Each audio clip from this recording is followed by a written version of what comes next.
South Carolina. John, thanks for that. And Senator Marco Rubio, who was trying to rebound from a shaky debate performance last week in New Hampshire. Senator Rubio, welcome back to Fox News Sunday. Thank you. Thanks for having me back. Last night, you said that President Obama basically doesn't have the right to appoint Scalia's successor. Take a look. I do not believe the president should appoint someone, and it's not unprecedented. In fact, it's been over 80 years since a lame duck president has appointed a Supreme Court justice. Now, Senator, when you say lame duck, President Obama's basically been a lame duck since he was reelected in 2012. Are you saying that no president can appoint someone to the Supreme Court in their second term? Well, I'm not saying it's illegal. He most certainly has the power to nominate someone. The Senate's already said it. Mitch McConnell last night was very clear. We are not moving forward on a Supreme Court nominee until after this election. And one of the reasons why is this president is no longer, he's now at the end. If this was early in his second term, that's one thing. But he now has less than a year left in office. The voters, the Supreme Court can function with 8 justices. They're not in year-round, so they can get through this term of the Supreme Court with all of its decisions. They've done this before. And then there'll be an election in November, and we're going to have a debate about what kind of justice should replace Scalia. And the voters are going to get to vote for a new president. And I think this will be part of their calculus. So I think we should wait till after November before we move forward on confirming any justice to the Supreme Court. The president can nominate whoever he wants, but the Senate's not going to act, and that's pretty clear. So we can keep debating it, but we're not moving forward on it, period. But Ronald Reagan named Anthony Kennedy to the Supreme Court in November of his 7th year, and Kennedy was actually confirmed in Reagan's 8th year. So are you saying somehow that November is okay, but 3 months later is over the line?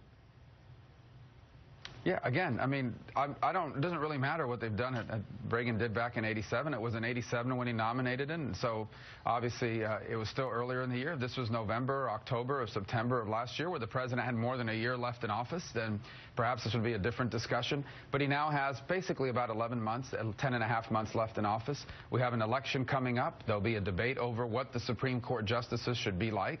And voters are going to weigh in November, and they're going to elect a new president. So I think the president should allow the next president to appoint the justice to the Supreme Court. And if it's me, and I anticipate that it will be, I'm going to look for someone in the mold of Justice Scalia who, while irreplaceable, I think is a model jurist and one of the great jurists in American history.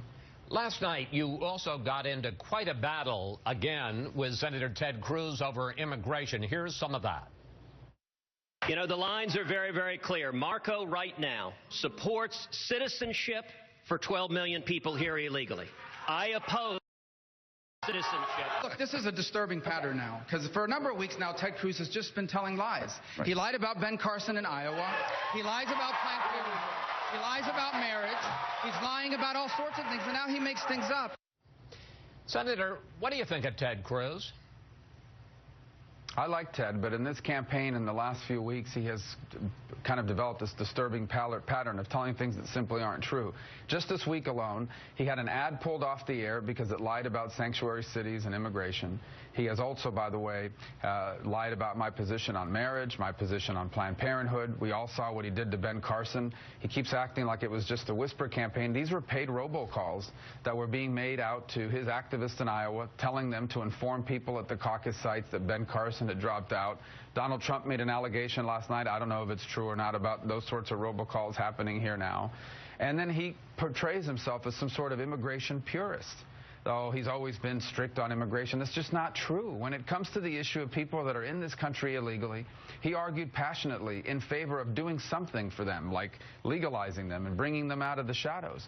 And so either he wasn't telling the truth then or he's not telling the truth now. But to portray himself as he consistently does, that he is the only conservative in this race, I mean, it's just not true. And I think that's being exposed here as this campaign moves forward. Senator, I also want to ask you about your closing statement last night, which has attracted some attention. You said, under President Rubio, we are going to be a country that says that marriage is between one man and one woman. Now, as you well know, the Supreme Court has ruled the other way on that. Are you calling for a constitutional amendment?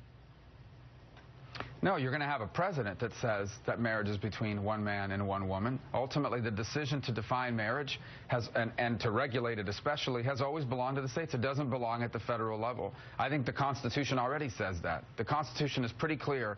If it doesn't define power to the federal government.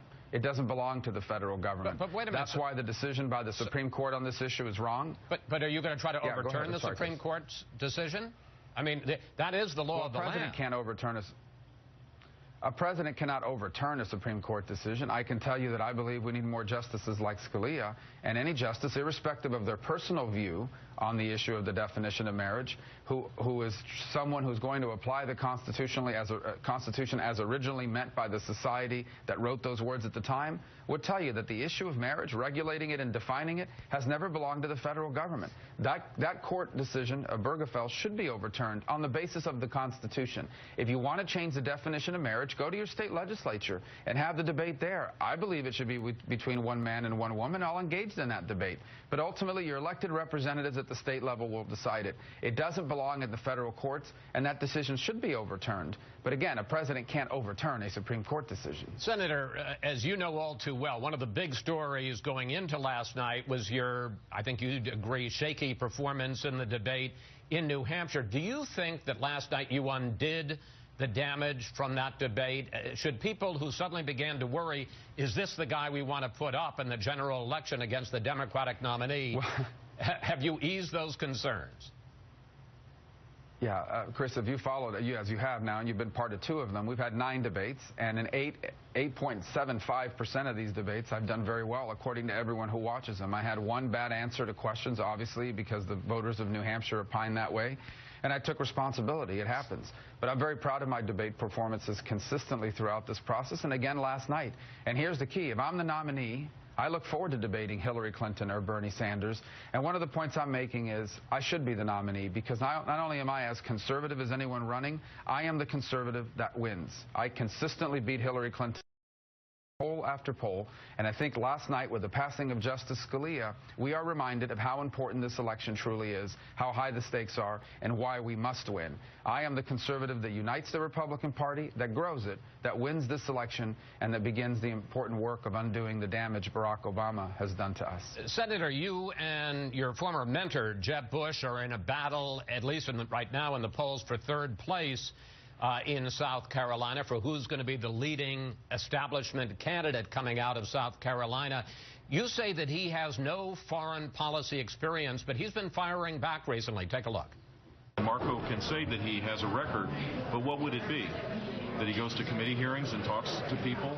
That's fine. That's the job of a senator. But what is the record of accomplishment? Senator, what about that argument? He ran a big state 8 years, and you attend hearings. Well, first of all, that's not the extent of my experience. First of all, he has no foreign policy experience, as he's gone on to say. His foreign policy experience consists of the fact that he lived overseas for a period of time when he was young, and that he invests overseas and led trade missions. That's not foreign policy experience. Foreign policy experience is doing as I did, leading the effort to impose additional sanctions on Hezbollah. Foreign policy experience is doing as I did when I helped lead the effort to impose sanctions on human rights violators in Venezuela. Foreign policy experience is the Girls Count Act, which now leverages U.S. foreign aid to prevent human trafficking and slavery around the world. Foreign policy experience is doing as I did when ISIS first popped up, warning quickly. While the president was saying this was a JV team and no one else was paying attention, I was consistently warning about ISIS, about what was going to happen in Libya, about the situation now in Syria, about the fact that Vladimir Putin would conduct airstrikes in the Middle East 2 weeks before he actually started doing those things. That's foreign policy experience on which I have achievements. Jeb has no foreign policy experience, period. And that is the job of the president. I'm ready to be the commander-in-chief and the head of our foreign policy on my first day in office. Senator, we have about a minute left. During the last week's debate, you supported extending the draft, signing up for the draft. 2 women and said that you have no problem with anyone serving in combat as long as they can meet the standards. But this week, you seem to flip on that, saying that you don't support women signing up for the draft or making them serve in combat. Why the change, sir? It isn't a change. Selective service is not the draft. Selective service is basically a list of people's names. Second, just because someone's drafted, which I don't believe anyone ever will in the future, that's not the nature of modern warfare. But But just because someone's drafted doesn't mean you're drafted into combat. My point is, and again, this was another thing Ted Cruz was putting out there that wasn't true. He was saying that I was in favor of forcing women into combat, drafting them and forcing them. I am the father of 2 girls that are much closer to combat age than anybody else out there in terms of that this is being debated about. My oldest daughter is 16 years old, okay? And I am not in favor of her being drafted and forced into combat. I'm actually in favor of a volunteer armed forces. But I'm not even sure we need selective service anymore. Just to clear this up, do you believe that she should, and any woman should have to sign up for selective service? I'm open to selective service being opened up to women that want to be a part of it. What I've never said, and I don't support, is that we are going to draft women and force them into combat roles. That's absurd. No, I've never supported that. I've also said that if a woman wants to serve in a combat role and can meet the minimum requirements just like a man, and, you know, that would be open to that. I would be open to them doing that. By the way, those minimum requirements for combat service apply to both genders. So it's not just women that have to meet it. The men would have to meet it as well, and there are many men that don't meet those combat standards. That's all I've said. But the idea that we were going to draft women and force them into combat, I never said that. That's not my position.